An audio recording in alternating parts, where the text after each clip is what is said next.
Welcome to my chamber, son. Yes, this is a note left to you by your mother and I. We had to knock you out and bring you to a secret family location. Unbeknownst to even you. You're probably dizzy, groggy, and wondering what's happening to you. I'm sorry, son, but you'll be spending the rest of your life in here. Now, don't panic. I know you must think I'm joking, but check the door for yourself, and you'll notice that it's bolted shut from the outside. You are not leaving here under any circumstances. If you move to the back of the area, you'll see enough canned food to feed every rat in New York City. Play your cards right, buddy, and you'll survive down here for some time. There's water, lights, heck, I even tossed your Xbox down there. That's all 15-year-olds do, right? I'm sorry, son, but that's the way it's gotta be. They said on the TV that the virus is spreading, that there's no cure. Your mother and I think that this is what will be best for you. We love you, Adrian, but we're both infected. And the last thing we want to do is see our only son alive.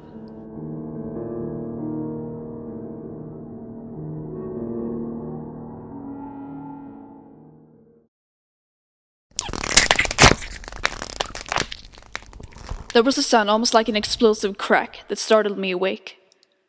I had been here for 2 days. Oh, I had been dreaming such wonderful things. But now I have to be reminded of the predicament I'm in. It started as a simple expedition. All 4 of us young, new scientists, thinking we knew enough to go into the wild of the jungle. Now there was only me. I looked down at my leg. It didn't seem the right color. The loud crack. Where did it come from? My eyes fell on my colleague. It was his skull. There was something breaking out of it. We shouldn't have looked for that damn golden flower. We had fallen under its spell. And when we finally found a garden full of them, we had thought we were in heaven. If only we had known that under that garden there was a very large pit. Once we fell in, we quickly realized there was no way to get out, and that we also weren't the first to fall down here. My face has started to itch. My head is throbbing. I heard another pop coming from his body. Something was definitely coming out of his skull. I cried at my stupidity. I was the one that pushed to research this flower. I was the one that killed my colleagues. Their wives would never forgive me. Another day passes. The cracking has gotten louder, but I can finally see what's coming out. It's a bright golden color. Now I know what it needs to grow.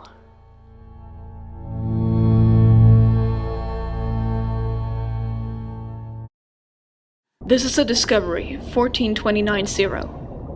It is stranded at the bottom of the ocean. Does anyone copy? Captain Ben Phillips speaks into the transmitter. He anxiously awaits a reply and distracts himself by watching the instrument panel blink its multicolored lights. There is no response.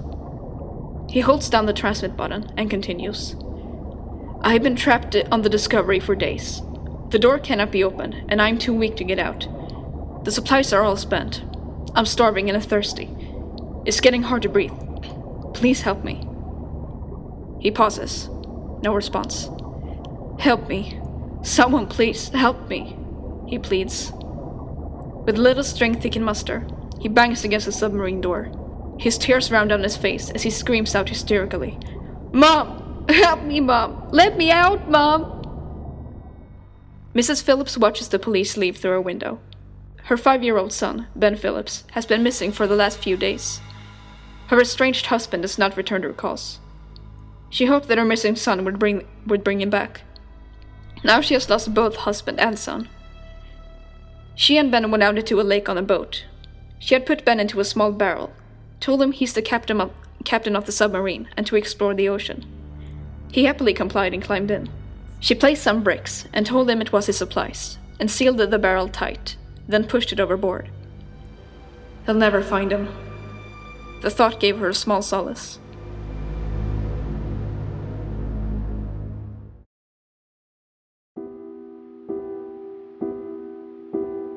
As a kid, I thought the phrase, "no one knows when their hour will come," meant no one knew the day they would die.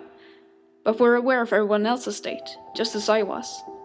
It was quite shocking to discover my knowledge was unique. I learned to accept this and to keep it a secret. Sure, it was difficult to pretend to be surprised to learn of an untimely death, and it was sad to see children with too little time to live. But it was life. Everyone's date was fixed and inevitable.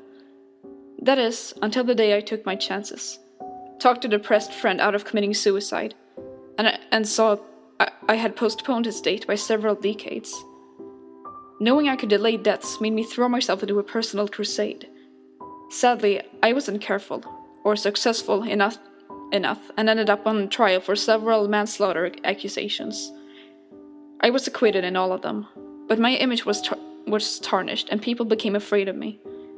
It was upsetting, but I actually understood why they would think that way. I had to stop interfering and let life keep going. Suddenly, 5 days ago, everyone's date in the city changed to exactly 3 weeks in the future. During these days, I have traveled to other cities, to the other side of the country, to a different continent. Everyone's date is the same. I don't know why, and can't possibly figure it out in time.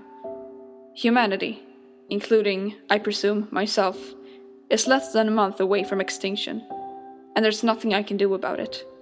I can't even tell anyone. Nobody will believe me anyway.